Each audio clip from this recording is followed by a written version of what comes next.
Batang babae, dilubong sa disyerto.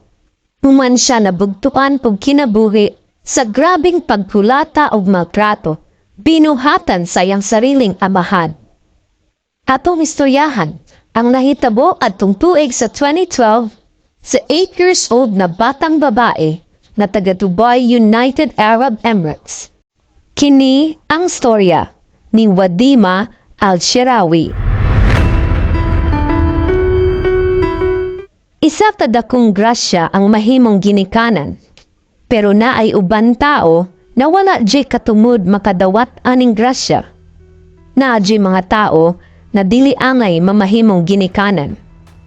Sama na lang sa atong pagaistoryahan karon. Si Wadima ay isa ka 8 years old na Emirati.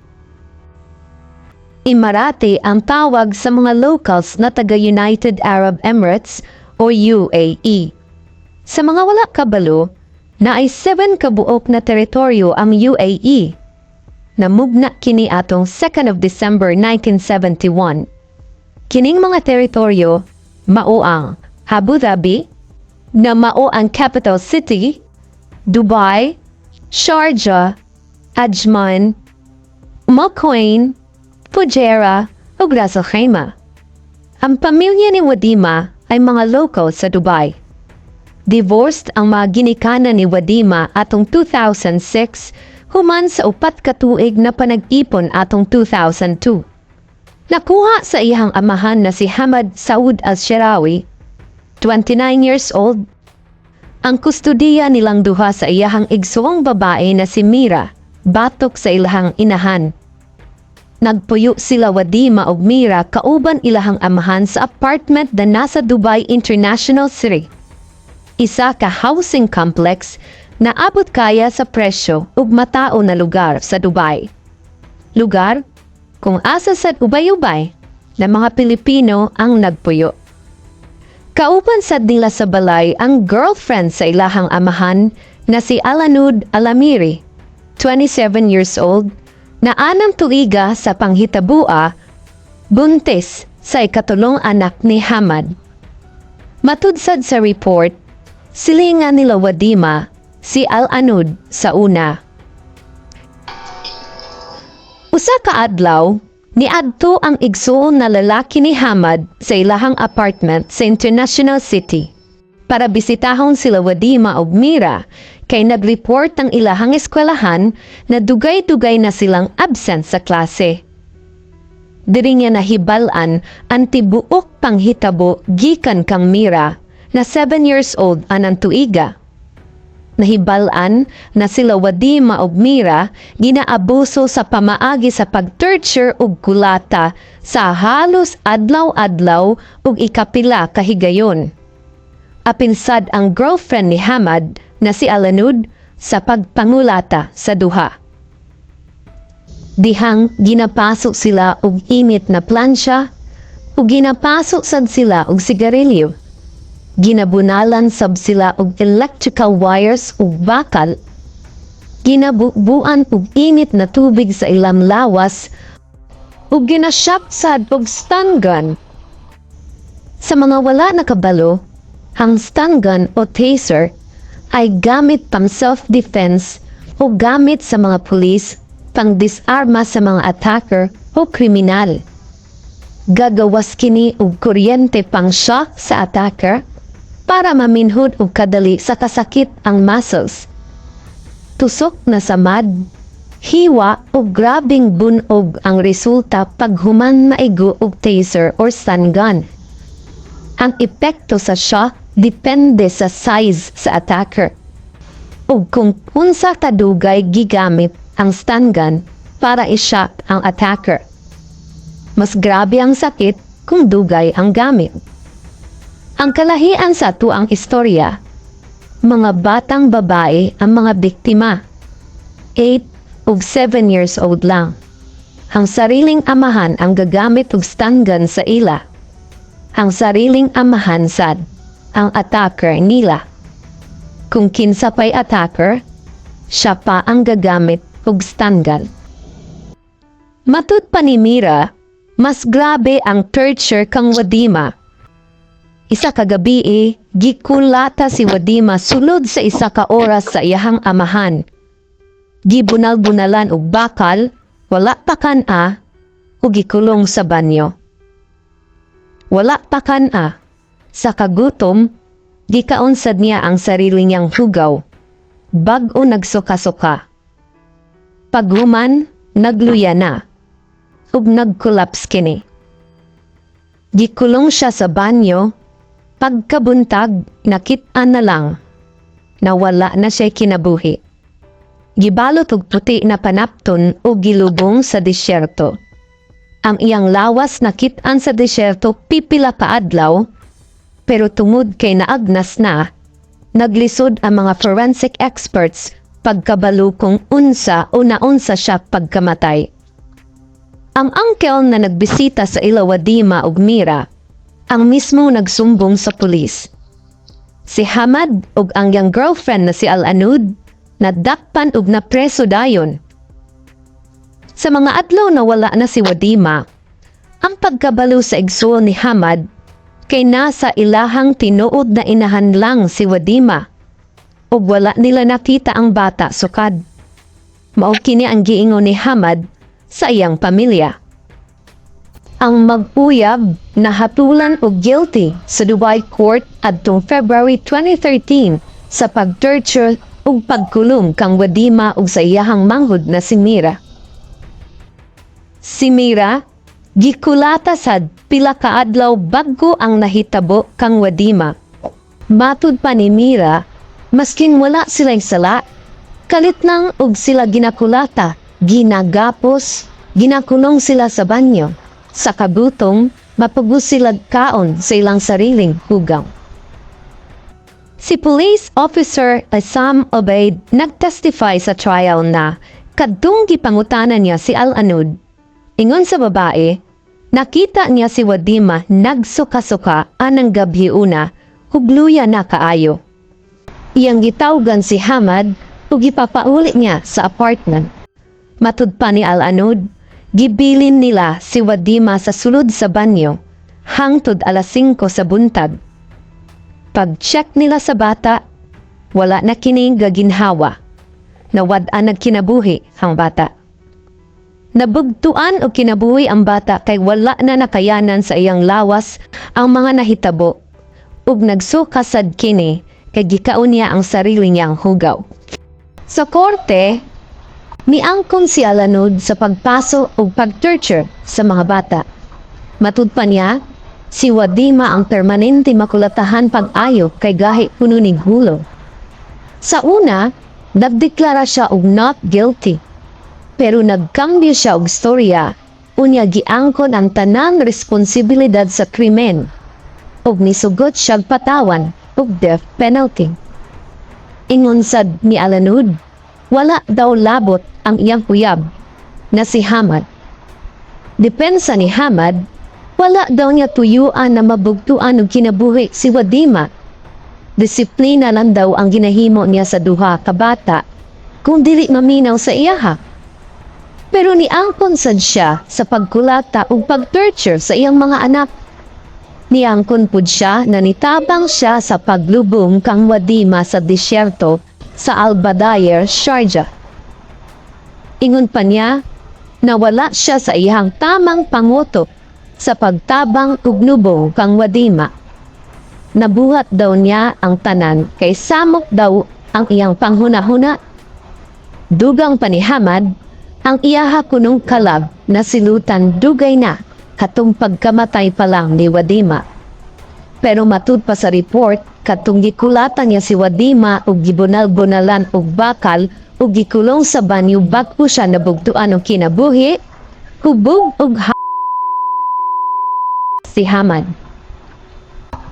Sa pipila ka bulan nilabay ug pagpadayon sa trial, si Hamad na sentensyahan o kamatayon or death penalty pinaagi sa firing squad. Life imprisonment sad sa ihang uyab na si Al-Anud. Si Al-Anud na bagong pamanak anang higayuna nag-collapse pagkadumog sa sentensya kang Hamad. Halos mahulog siya sa iyang gilingkuran, gunit-gunit ang iyang baby boy. Maayo na lang, nagunitan kini sa policewoman na naa sa iyang tapat.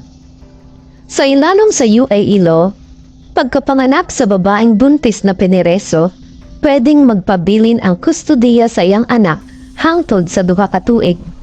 Kung imarati ang inahan, human sa 2 ka tuig, pwede na kini ipasa sa miyembro sa iyang pamilya para magpadayon sa pag-atiman. Ang kampo ni Hamad na ay 15 days o 15 kaadlaw para mag-apila na mapaubos ang sentensyang death penalty sa iyaha. Kay sa oras na magdesisyon na o maendorso na sa Sheikh ang pinakataas na silot o capital punishment na death penalty, madayon yun o dili na mabago. Mismo ang sariling pamilya ni Hamad gusto og kamatayon para sa iyaha sa brutal na pagmaltrato sa iyang mga anak.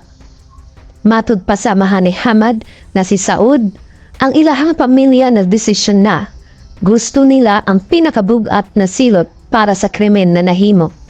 Dili daw niya tagaan og lawyer si Hamad. Di na daw niya gusto makita ang iyang nawong umadumog man lang iyahang tingog.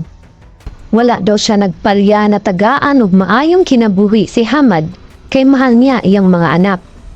Si Hamad, lahi ra daw siyang mga igsuong lalaki. Lahi og batasan, brutal og salbahi kini. Si Hamad daw salbahi na, bata pa lang. Nabagsak siya sa eskwelahan katong 12 years old pa lang siya. Nilayas og niadto sa Abu Dhabi para makaikyas sa silot. Gitinguha daw ni Saud na suportahan ug tabangan si Hamad, pero permi siya bagsak sa eskwelahan. Hangtod na wala na siya nagpadayon. Sa edad na 18 years old, nagdesisyon siya na magtrabaho og nagminyo sad sa inahan nila Wadima.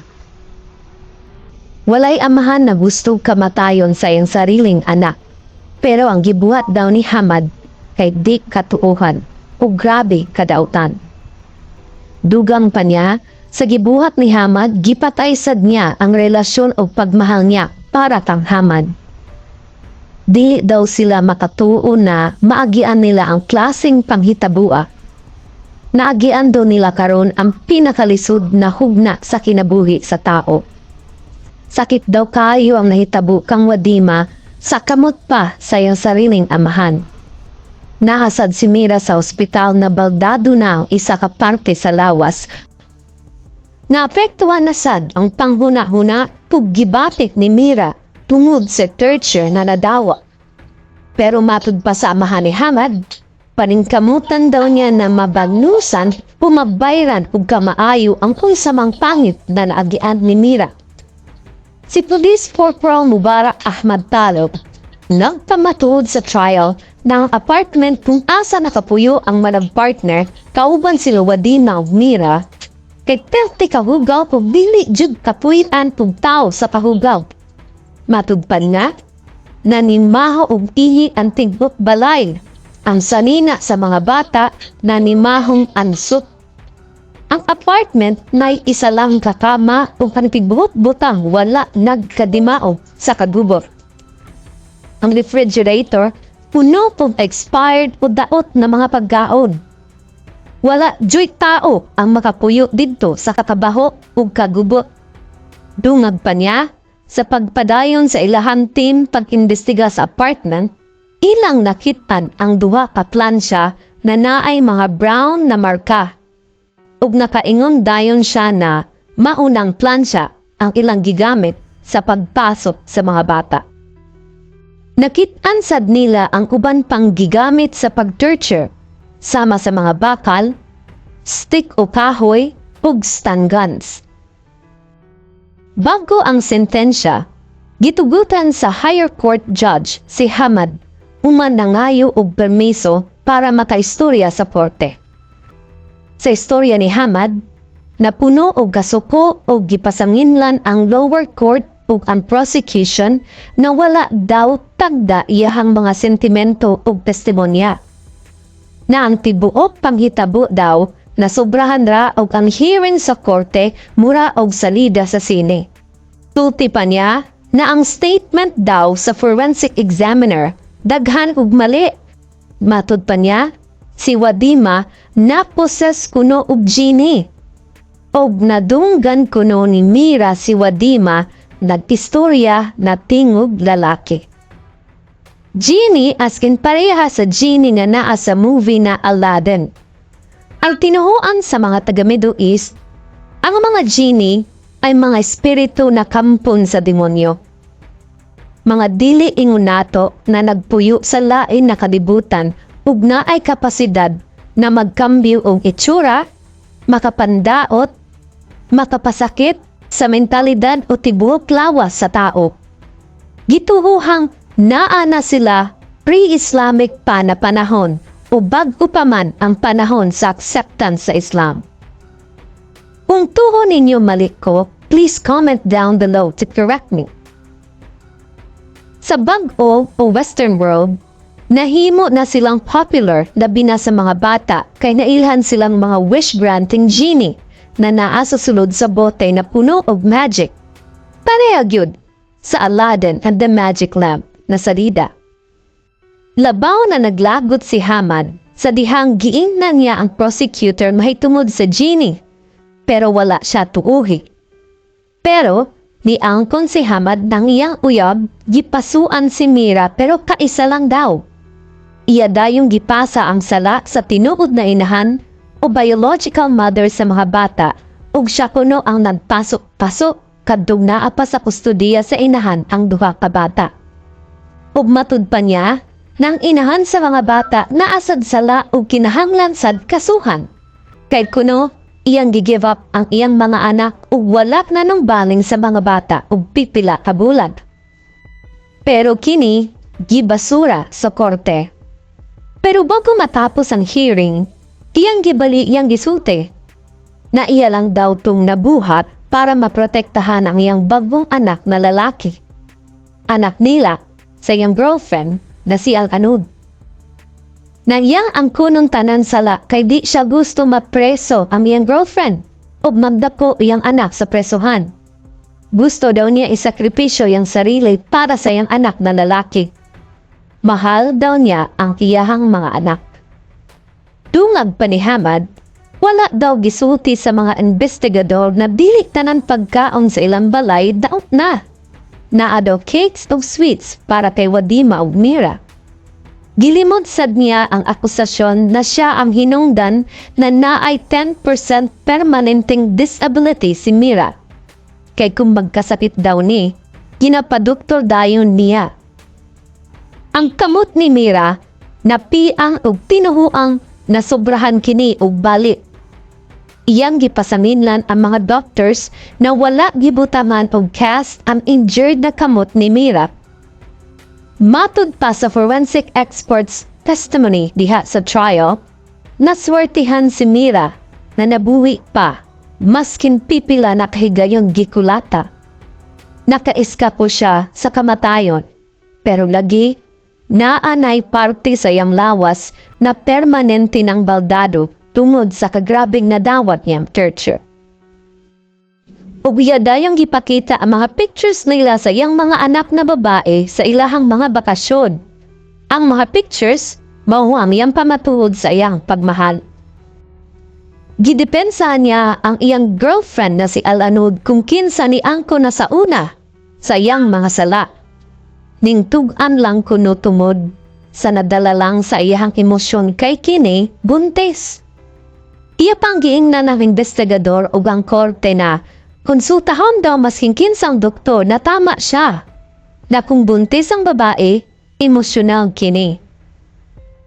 Sa mga nilabay na pila ka petisyon ug apila para mapaubos ang sentensya ni Hamad, nahulog na lang sa life imprisonment o pagkapriso sa tibok kinabuhi ang hatong sa iyaha sa korte.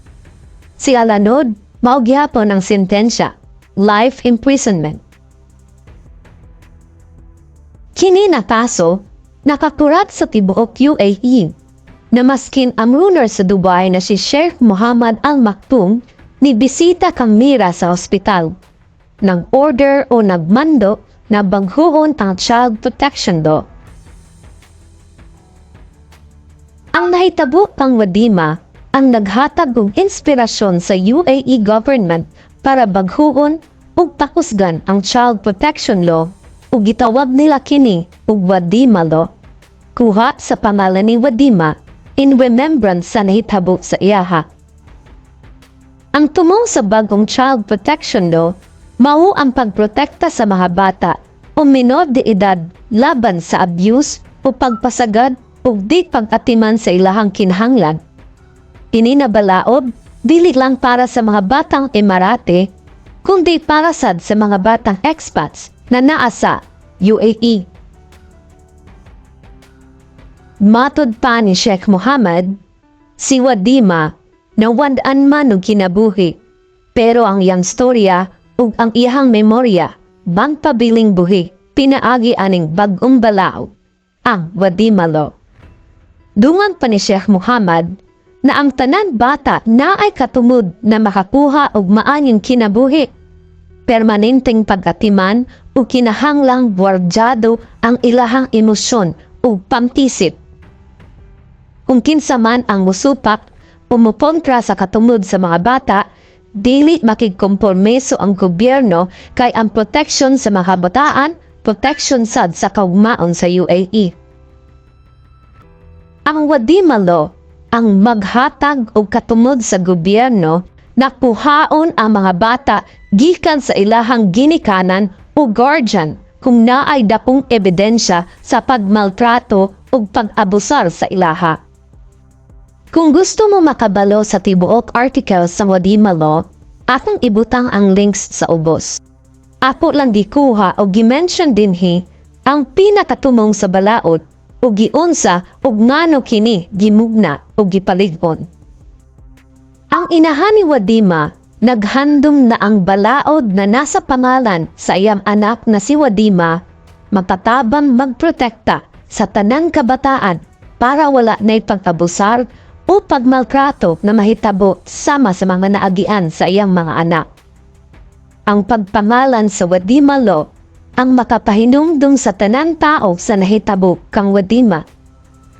Gidala si Mira sa Dubai Foundation for Women and Children uman giaresto ang iyahang amahan. Matud pa sa Director General sa Foundation na si Ms. Afra Albasti na physically affected o emotionally traumatized si Mira. O plano nila i-therapy una ang mother ni Mira o kunsaon pagtatiman sa bata sa ihing-aning sitwasyon.